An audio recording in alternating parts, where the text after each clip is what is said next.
are all here gathered to witness and to celebrate life and Thanksgiving.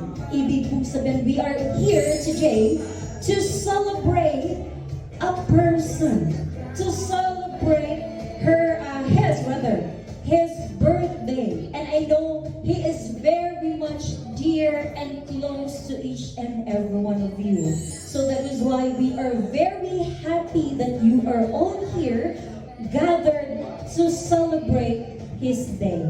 Now, ladies and gentlemen, before we will welcome the family of our celebrator this evening, allow me first to introduce myself. Magpapakilala po muna ako sa inyo. By the way, I am your host this evening. I am Lenskis, and that's L-E-N-G space, K-I-S-S for Lenskis. And I'm going to accompany for the rest of the celebration. Sana po, kung gaano kayo kasaya that finally we are here to celebrate Uncle John's birthday or 60th birthday. Sana po ganun din po kalakas ang energy natin sa pag-welcome sa ating birthday celebrator. Okay lang po ba?